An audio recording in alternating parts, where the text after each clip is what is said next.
Good evening. This is Laws 11057. We're in week 3, term 3, 2017. This is John Milburn. We have a few people live. We are very close to the date for the first submission for your assessment work.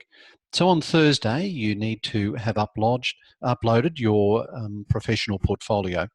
And the process is quite simple. We'll have a look at it shortly and we'll take some questions. Now, Mary, I think you might have a question for us.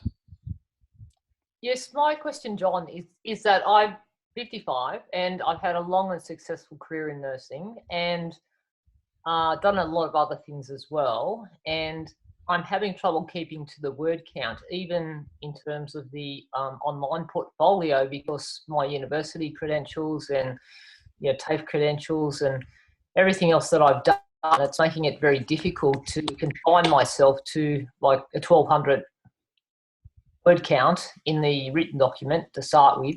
I've technology challenged, but I've mastered the setting up of the portfolio, and I've yet to do the actual video that I'm going to put the link to, but I've done a practice run on Zoom because I've been using Zoom conferencing for a while.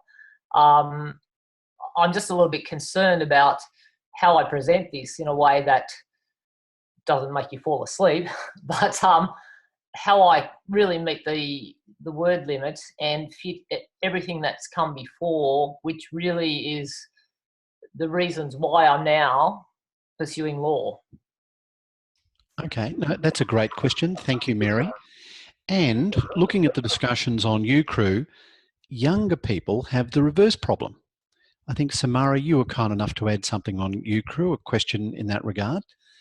Yeah, I didn't really have much work experience or anything, so I wasn't too sure like what to talk about in the video. And that's good. So you've both got, I guess, the same problem in reverse. Here's my thought on it. The fact is that in many ways, the portfolio is a document that I want you to use to advertise yourself. It is, if you like, something like a CV. And of course, everyone's experience and circumstances are different. Do try to limit what you include in terms of a notional word count. Now, in the professional portfolio, even though I say 1,200 words, it's indicative. What that means, it's indicative of the effort that you're to put into it. Meaning, it's not like the amount of effort that you would need to contribute to a 10,000 word thesis. And it's more effort that you'd provide to a 100 word answer to a weekly problem. So it's just indicative. It's not an actual word count as such. So what you need to do is either be very selective or selective in terms of reducing or selective in terms of adding something. You can provide a snapshot of what you have experienced. So Mary, in your case, it's probably a matter of identifying the main points without putting all the detail. And that's what I'd prefer to see. I hope that answers your question. Samara, in your case, it might be a matter of identifying certain things that you have done that, even if they don't relate to law, provide a better indication of your personality. Now, if you've gone over 1,200 words, that's fine. I'm not going to be too upset. If you've gone under, I'm not going to be too upset. 1,500 words, for example, is fine. If that's what you want to do. But remember, and I think Mary's point is a good one, that you want to engage the reader. In this case, it's me, but we are looking to prepare a document that will engage, hopefully, other readers, other people that you involve in down the track. Does that answer your question, Mary, and perhaps deal with your point? Well, what I was looking at today is my online portfolio, if that sort of holds the basis of, just my qualifications, my ethos, just sort of more a professional kind of thing. Because I also have a job already lined up. I know where I'm going. I have chambers waiting me when I get through. I want to be a barrister as fast as time as possible. So I'm not looking for a job. I've already got more than I can cope with in terms of work. So for me, it's the exercise of learning the technology. So I was thinking perhaps, and I don't know if this is acceptable, that's why I'm putting the question to you, because I'm about to do the finishing touches in the next, 24 hours, is that my online portfolio be more specifically about, like trying to advertise myself for a position, whereas my Word document be more about, we're more involved in terms of direct language, in terms of where I've come from, why I'm here, where I'm going, and why. My idea with this is that the Word document reflects what's online. So essentially, Okay, they should be the that was my same. question. Yep, should be the same. The Word document is just a convenient way for me to You were search speaking very slowly there. I couldn't understand what you said. Okay. I think there may be some bandwidth problems, and I'm just going to mute some microphones that might be coming through as well. I just grabbed yours, Tim. So the Word document, I'm getting some feedback here. I'm not sure why. I'll just get you to mute your microphones if you're not speaking, if you don't mind. Hopefully that's coming through a little clearer, Mary. But the Word document is really just a replication of what's online, and it should be as brief as you can make it, with stating the main points. And as counsel, you are still looking for jobs. So even though you're not looking for full-time employment, perhaps, you are looking from work from solicitors and direct briefs. So the professional portfolio will serve that purpose. So it's to identify you and where you've been and perhaps what you do. Yes, Mary? That answers my question, because that was my controversy. What do I do? Do I replicate what's online, or do I, use that Word document to provide more of the story, but just actually put the profile up as a professional profile? You know what I mean? That was, I guess, my quandary today, thinking, well, how do I best deal with this? So you've answered my question. Yes, it's got to replicate the online portfolio. So now I know what I've got to do. Thanks. And yes, I'll go through and edit it and, bring it back to as close to the word count as possible. Thanks for that, John. Great. Thank you, Mary. And Samara, you're satisfied? You're on? Everything's fine? Great. I do have another question though. All right. And Marcus has one as well. So we'll hear from you first, Samara, and then we'll come across to you, Marcus, if that's all right. Samara? It's just the engagement profile section of it. I was a bit confused what to include in that. Okay. Any thoughts on engagement? Has anyone taken that a certain way, approached it in a certain manner to help Samara?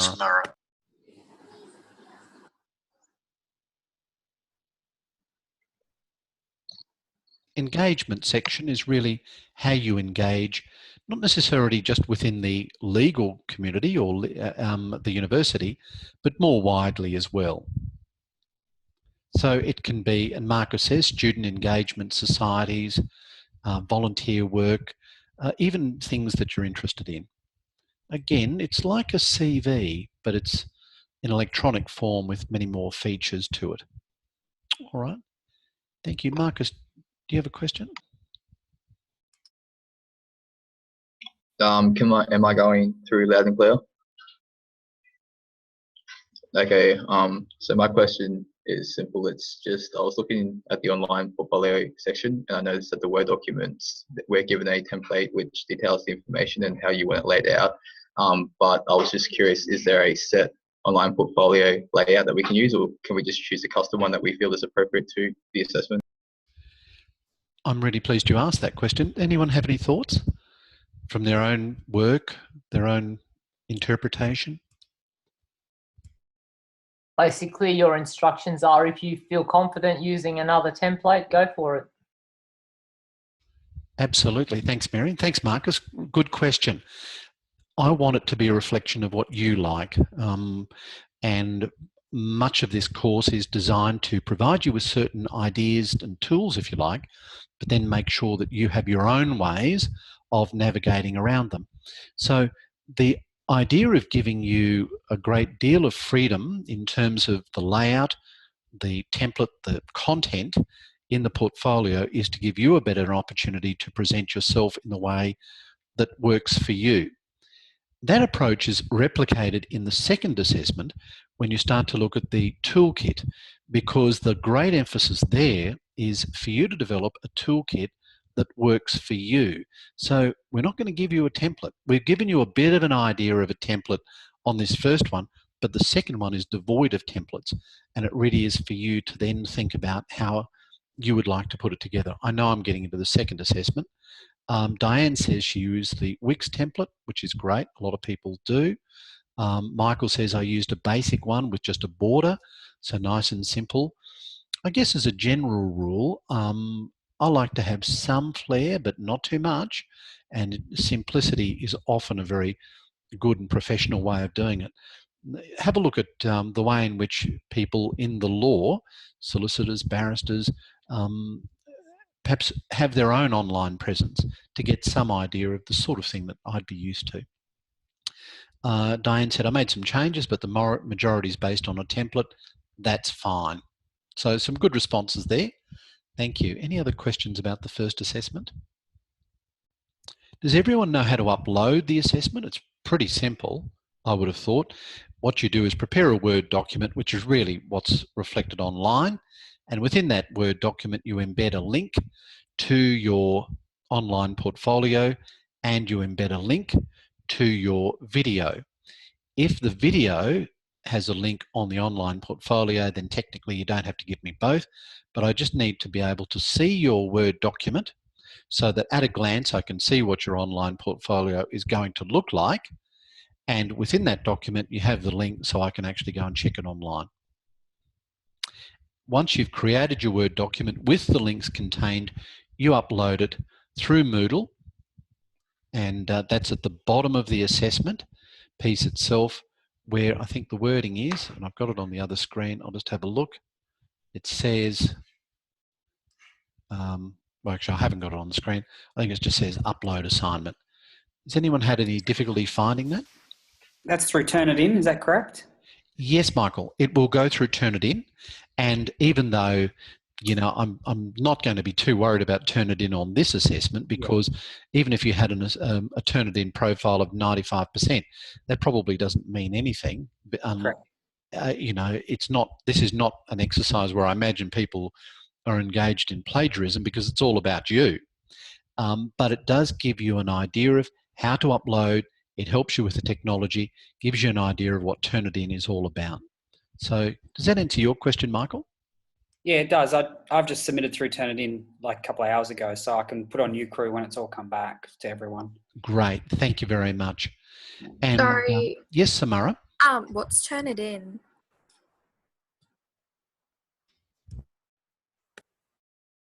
Turnitin's just a university all around Australia uniform thing that allows them to check plagiarism.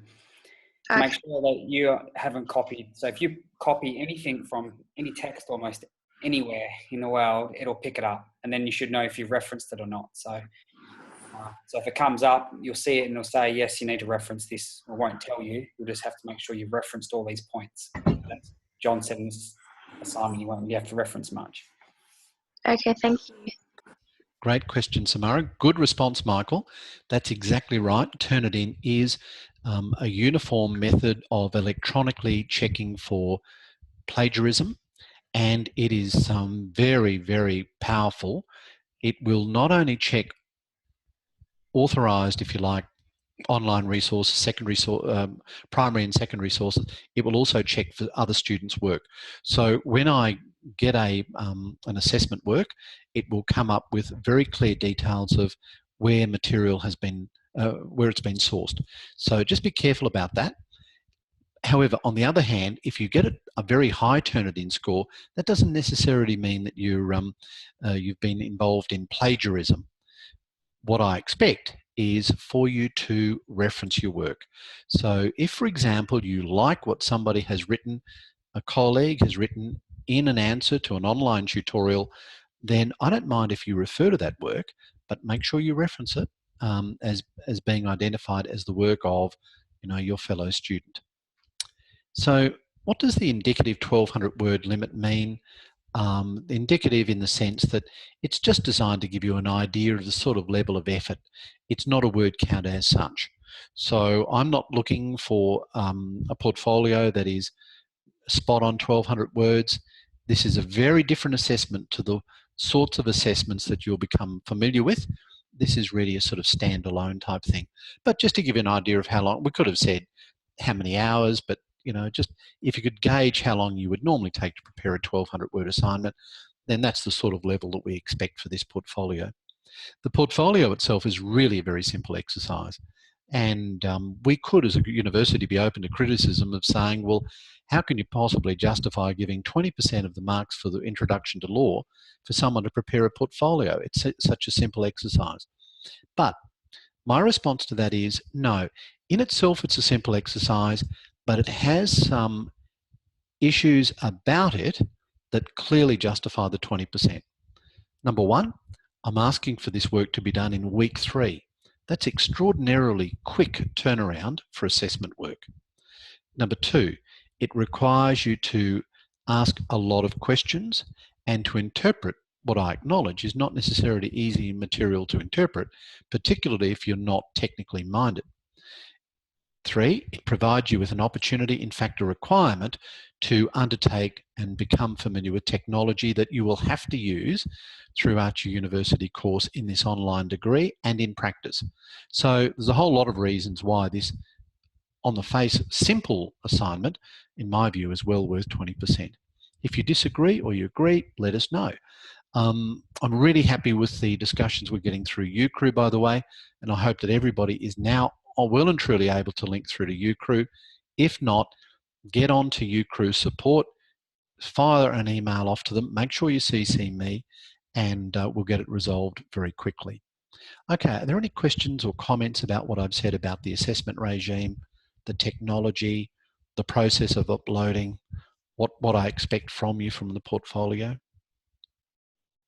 All good? And you know, if you master the technology, you prepare something that looks good. Don't give me things with spelling errors, please. But it looks the part, it's professional, because this is a professional portfolio, so I want it to look professional. I'm not as worried about the content as you might think, you know, and I'm certainly not going to award more marks for people that have got, you know, multiple PhDs and experience, as opposed to someone who is in school and you know, just hasn't had that experience. So you're not getting marks for what you've done in the past. You're getting marks for the technology and the way you package it. What you actually say is less important in terms of some of the content. I hope that makes sense. So you do have the same, the Word document is effectively a replication of what is online in the portfolio. So the Word document is just basically a copy of what's online. Does that make sense? So they're a reflection of each other, a replication almost of each other. Probably the only difference is that the Word document that you upload will have a link to the online portfolio. But when I look at the Word document, I follow the link through to the online presence and they should look basically the same, should have the same content. All right, very good. Now, if there's no more questions on that, let's look ahead at the next few weeks. I'm going to share the screen. I do hope that I don't get an annoying lag as a result of this. If I do, please let me know. If I've pushed the buttons correctly, you should now see a Word document with extracts of the forthcoming weeks. So week 4, commencing on the 27th, next week, is Legal Thinking Skills. You should now be reading the New Lawyer Chapter 8. And as a reminder, you should be doing the weekly online lecture, either participating live or watching it and undertaking the tutorial activities. They are the weekly problems. So please make sure you do those weekly problems, upload your responses. It'll help you with the final take-home paper. Then on the 4th of December, we have a vacation week. The 5th of week 5, commencing the 11th of December, I'm going to do things a little differently. That is the start of our research skills section. And what I'm going to do is record a lecture. I'm not going to have a live session on the Monday night. What I'll do is I'll record a session over the next week or two, and I'll upload it to Moodle. You'll find it in the new information or the latest information section, and you'll find it in week 5 of Moodle. So follow the link to the Zoom session that I will record to camera. There's a very specific reason I'm doing that. I don't want people to join me live for week 5 because this is research skills. Even though my session, and I haven't done it yet, but it will certainly be a full hour, and in fact it could be a number of videos. We've got a lot to cover in research skills. What I expect you'll do is this. I expect that when you look at the material for research skills, you will do so slowly. I don't want you to listen to this in the car or while you're distracted by other things. I want you to watch the pre-recorded session for week 5 in front of your computer, and I want to have you looking at the websites that I'm going to refer you to, thinking about how you use those websites. And I'll give you another tip.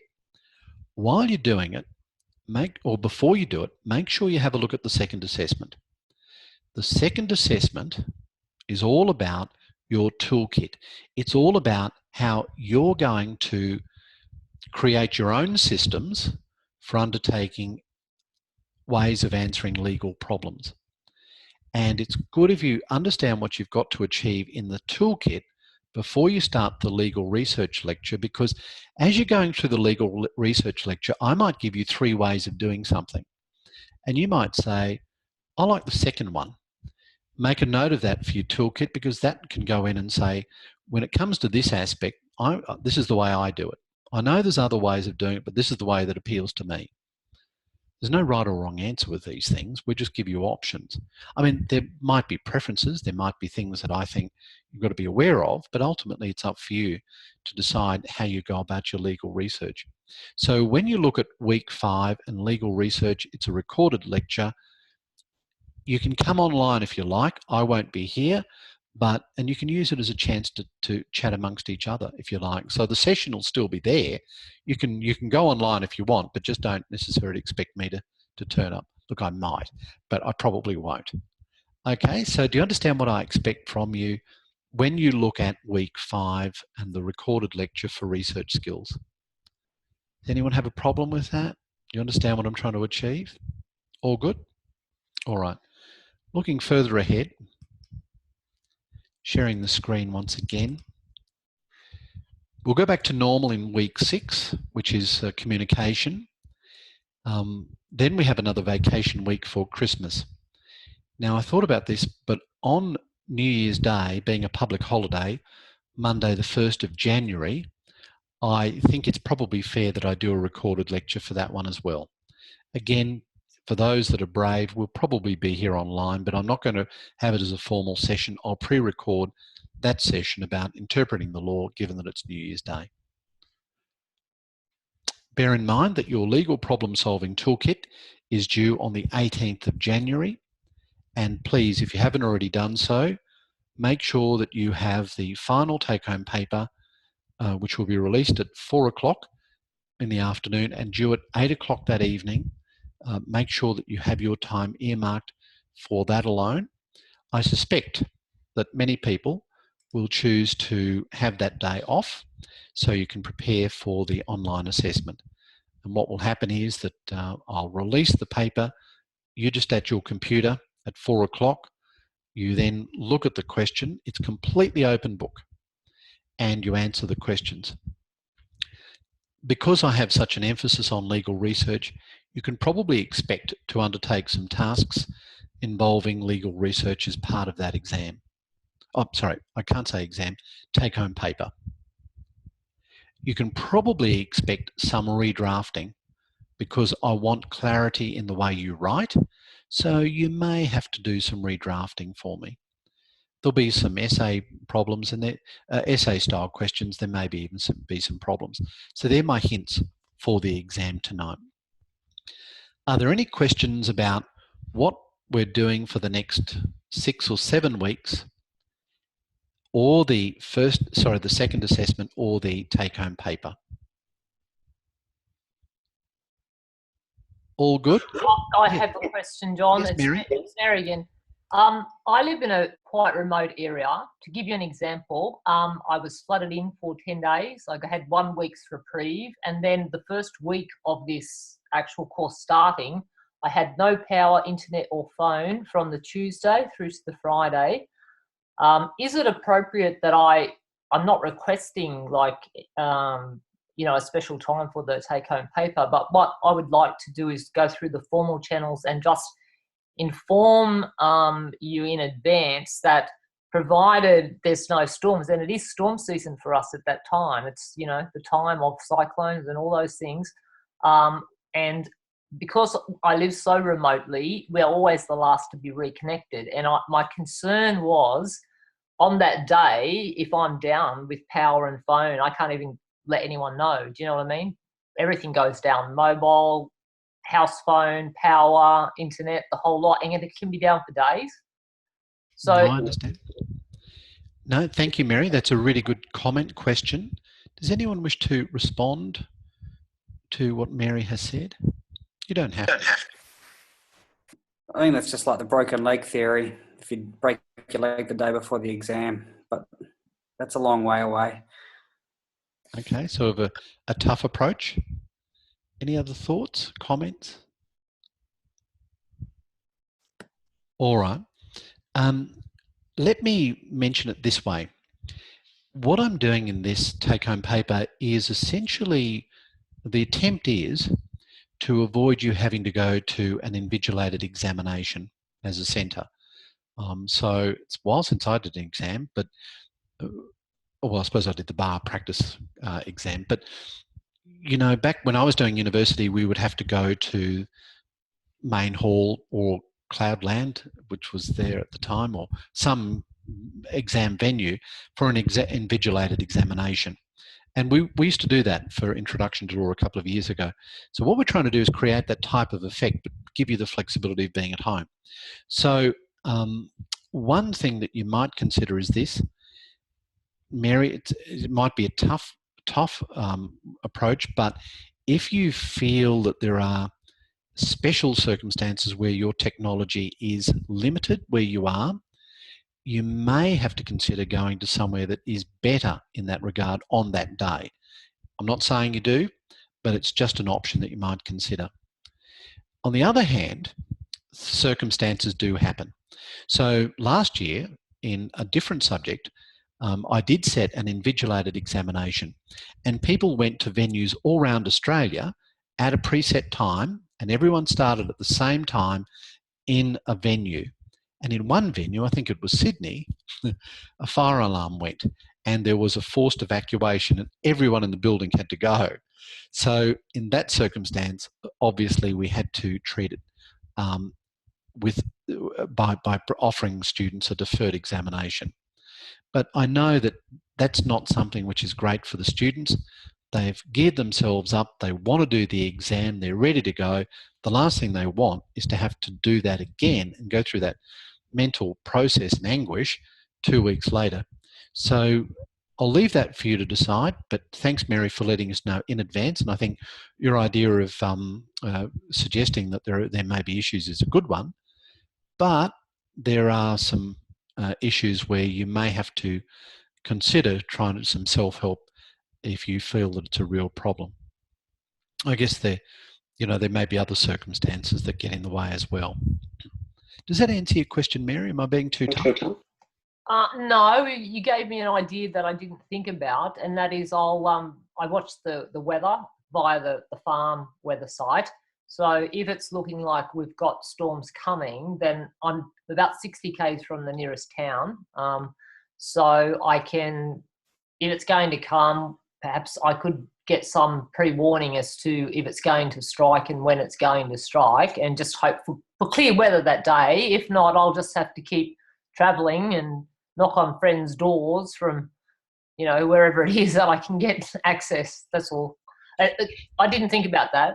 No, you're right. I mean, I'm not asking for special consideration, but I just thought would it be worthwhile putting that through, the official process to say, look, I'm not actually asking for any special, consideration, but my concern is that my power could be down and I can't get anywhere. And if I'm flooded in, I can't even get out. So it's going to be about keeping an eye on the weather, I guess. That's going to be vital, and trying to get myself to a place where there will be, access to just take my computer to the nearest McDonald's that's got power, I guess. If you have to. If I have to. Even though I'm allowing 4 hours, I expect that you'll be able to complete the task in about 2.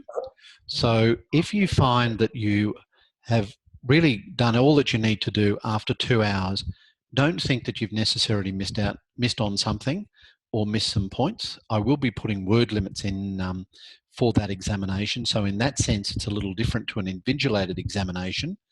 Also in the online paper, I expect you to reference your material. If you find that you can't reference as precisely as you would like to do if you had 3 weeks to prepare an assignment, so be it. But you understand that my main purpose of asking you to reference is to acknowledge the source of the material. So if it's not technically 100%, don't be too concerned. Obviously, I'm looking for that. That's what I'd prefer. But I do expect you to reference your material. And of course, it'll be a Word document that you upload as part of your online paper. So I'm looking well ahead. That's on the 8th of February. Just coming back to one other point I forgot to mention, and that is this. If you submit your work in draft form, please be aware I don't mark draft papers. I know that there's been some great comments in relation to people accessing student services to review papers, and that's great. But if you present a draft paper through Moodle in draft form, I will treat it as the final paper if it's in that form as at the time of submission. So come 11:45 p.m. on Thursday, if someone has uploaded something in draft, as far as I'm concerned, that's the final. That's the one that I'll mark as it appears. But if you send it in draft, don't expect that I'll look at it and give you some feedback beforehand. Does anyone wish to make any comment about the process of asking student services to provide assistance? I know there's been some discussion on UCrew. Yeah, I found it very useful, John. So what was all that about, Craig? How did you go about that process? So I think you just upload a document, and I think they've got about a 3-day turnaround. I think I did it through Moodle. The feedback I got was you've got to tell them what the question and what they need to look for and what they need to give you feedback on. So I didn't provide that, but I got excellent feedback from it. It was good. All right. Well, thank you, Craig, for sharing that. And that's not something I'm involved in, so it's something that I'd encourage you to consider doing. Obviously, from my point of view, I want to see the best work possible, so I'd love to have you seek assistance from that or other ways in the future. Diane, you've had some work in this regard. You've been working on it. Do you want to share that with us? Can I just interject, John? Sorry. Yes, Marcus. I believe the service was called Your Tutor earlier this year, and I had a chat to a couple of law students locally in relation to that service, and they warned me against using it because it might be plagiarism if it's not exactly our work. So if we got a draft assessment or something, and we're submitting it, and they're giving us the extra tips and information, I just want to get that confirmed by you that won't be considered plagiarism if we're using. No, not as far as I'm concerned, but that's a great question, Marcus. I treat that as collaboration. I don't mind if you talk to each other about the assignments that you do, certainly in my courses. And I know it's a fine line. We'll talk more about that as we progress. But I encourage collaboration and discussion. But ultimately, what you present has to be your own work. But it's still your work if somebody has looked at it and said, you've got these spelling errors, or you're not writing this in an efficient style. Your sentences are too long.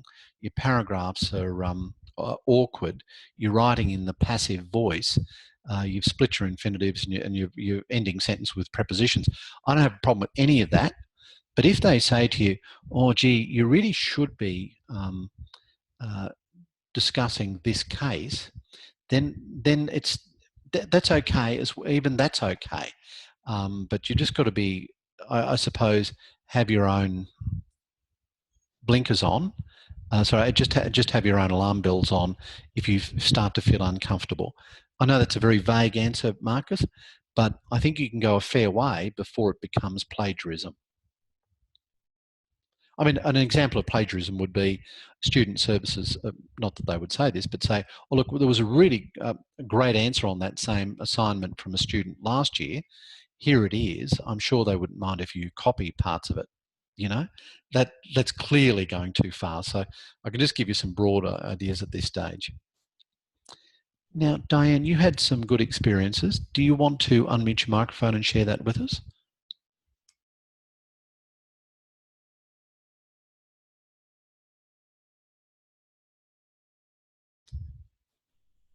Okay, so Diane said that she had contact with the ALC in Townsville. They emailed the document to her to review, got an answer back within 24 hours.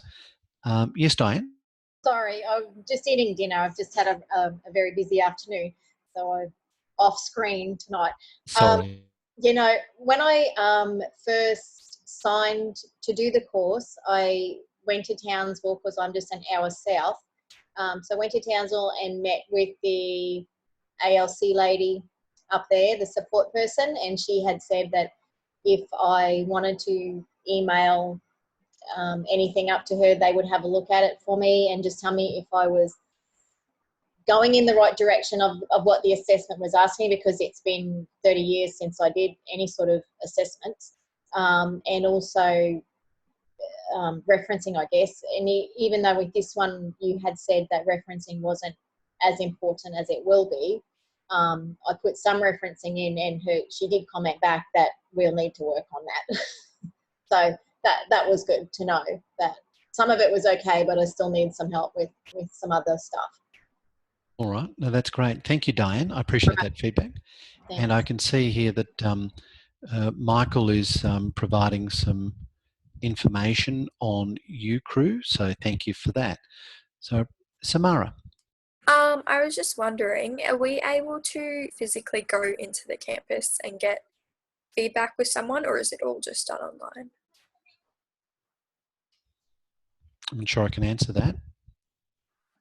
Diane was able to go on. Samara, you're in Townsville, aren't you? Yeah, I am. Yep, there's a lady called Lois Watt at the campus down, you know, where the campus, do you know where the campus is? Yeah. So if you go in there and ask for Lois, she's the lady that will be able to put you in the right direction. She's the lady I've been speaking with. Thanks, Diane. No worries.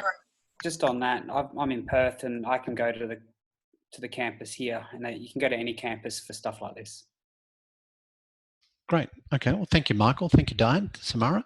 So I hope that's given people some encouragement and some support.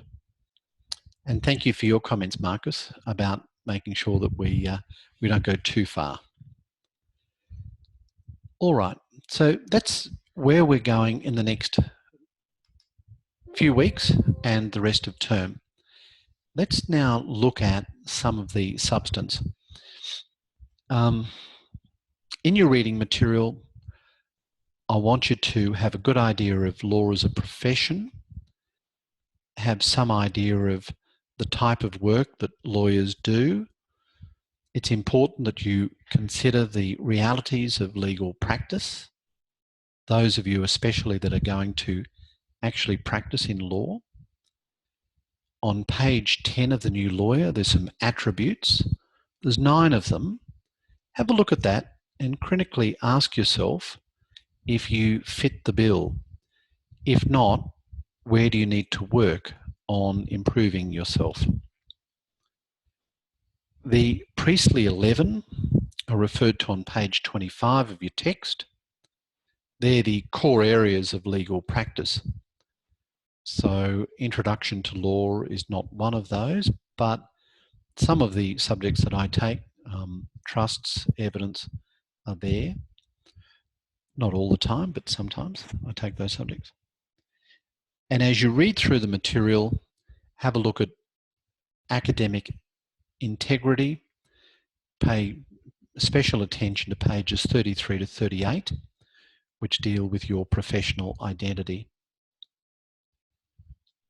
You then need to read through fundamental legal concepts, pages 41 to 81 of your text. So do your own research about the way in which laws are made, obtain some understanding of the background and the relationship between our laws and the laws in the United Kingdom. Last week we talked about the federal constitution, I think, and that came about as a result of the Constitution of Australia, imperial legislation, which is UK legislation, essentially kick-starting Australia. By now, I trust that you've all had a look at some basic legal research sites. Has everyone had a look at the Federal Register of Legislation, the Commonwealth Legislation Register? Have we looked at that? Yes? Okay. So it's www.legislation.gov.au. It is a fabulous site. So www.legislation.gov.au. It's called the Legislation Register. It's the Federal Register of Legislation. It's Commonwealth. Now that provides up-to-date authorised commentary, and you'll find information about how to use the site, but also how to read legislation. You'll find out about information about bills and announcements, government gazettes. So that must be part of your private study this week. Queensland counterpart is www.legislation.qld.gov.au, which is the Office of the Parliamentary Council. It's Queensland legislation. Again, it's authorised, it's up to date. There are links to bills. You must know that site as well. Two others that you must check out this week. AUSTLI, A-U-S-T-L-I-I. Capitalise the A, capitalise the L-I-I. It stands for the Australian Legal Information Institute. AUSTLI. It's part of a worldwide chain. You'll see in Britain, Bali, for example. It's unauthorised, but it's still very popular, and it's becoming more and more accepted within the hierarchy, if you like. It contains some wonderful resources. Check out LawCite, L-A-W-C-I-T-E, it's one word. It's a citator. From a particular case, you can see other cases that are relevant to it. You can see legislation relevant to it, and it will cover a range of jurisdictions. Also check out in AUSTLI, NoteUp, N-O-T-E-U-P. A NoteUp search is from legislation, and you can see references to case law, and from case law you can see references to material relevant to the case. So in AUSTLI, check out the website generally, but look out for LawCite and NoteUp. The fourth piece of website is Jade Barnett, or Barnett Jade. It's unauthorised, but it's very popular. So it's www.jade.barnett.com.au, and that is well worth looking at. You can obtain daily updates through subscription. That is a free service. There are other daily updates that you can receive through the Supreme Court Library and elsewhere, but for the moment, check out those four. Now, has everyone seen those things? and there is reference. Marcus has identified an excellent video by Anthony Marinak, which is well worth looking at, and that's been referred to, I think, both on Moodle, I've uploaded it, and in uCrew. And many of the things that I'm mentioning now, I will deal with in more detail in the 2-camera session, which will be week 5 legal research. But I want you to get a head start. Also, other free resources, court websites are fabulous.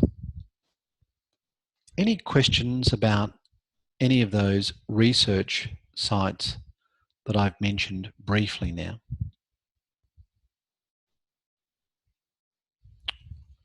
All right. Beyond that, in your own time, make sure that you read pages 85 to 91, dealing with Indigenous Australians and the law. Quite often I'll put this as part of a take-home paper or exam question. I'm very keen for you to understand how our Australian law came into existence, but to what degree at all, or if at all, is Aboriginal customary law incorporated into our law? I mean, bearing in mind that customary law was long-standing and effectively operating for tens of thousands of years before British settlement. Have a look at the comments by Catherine Trees in The New Lawyer at page 87. Some of the difficulties in incorporating and using customary law, part of which is because it was kept secret. The New Lawyer also importantly refers to the Mabo decision. Have a look at the commentary in pages 90 and 91 of The New Lawyer. I take it you all know about the Mabo decision. So essentially any Mabo on behalf of the Meriam people brought a claim, and the High Court considered the claim. It was on the basis that the people had occupied the Murray Islands and the Torres Strait between Australia and New Guinea since well before British settlement. The Queensland government sought to resolve uncertainty about the state's ownership of islands by enacting legislation, and the Act essentially sought to abolish claims to ownership by the Murray Islanders. So the Islanders, Mabo, commenced action challenging the validity of that Act, arguing it was contrary to the Racial Discrimination Act and invalid pursuant to Section 109 of the Constitution. The Islanders were successful, and to prevent any further attempts to abolish possible titles, Mabo brought a second legal action to have the rights of the Meriam people formally declared. So the second action is Mabo against Queensland number 2. That's probably the critical one. The citation for that is 1992 175 CLR 1. You'll also read about the Native Title Act and the fact that the Commonwealth passed legislation in the following year, 93, to establish a scheme for determining the existence of native title and validated past Commonwealth action in making land grants inconsistent with property rights. Then finally, the Wick decision in 1996 clarified uncertainty in relation to the issue of pastoral licenses and leases, and have a look at the Wick decision as it's referred to in your commentary. When you're reading those comments in The New Lawyer, you will also come about the concept of terra nullius. So what that means is that after British settlement, Australia inherited the common law of and the legislation of the United Kingdom. The basis for doing so was that the British declared Australia to be terra nullius, that is, unoccupied land. Now, it was clearly a nonsense. And the 1992 decision of the High Court finally overturned that legal fiction of terra nullius. That's very briefly an overview of what you'll read about in the comments, and I'd like you to read those comments critically in your textbook, understand the absolute critical importance of the Mabo decision, the native title legislation, the Wick decision. All right. Beyond that, and I've just got a few minutes to go, make sure that you go on with your reading to understand the IRAC method of legal reasoning. If you want to look well ahead, have a look at the example in your text at page 270. That will give you an idea of IRAC reasoning in practice. Can anyone tell me what IRAC means? It's an acronym. Firstly, the letters. What are the letters? It's issue, rules, application, conclusion. Exactly. That's it. So the acronym IRAC is taken from the first letter of those four words. And it's a very common way that lawyers think about problems and deal with problems. So in the castle, Dennis Denudo, instead of arguing for the vibe, should have been arguing based on IRAC methodology, identifying the issues, the rules, applying them, and coming to a conclusion.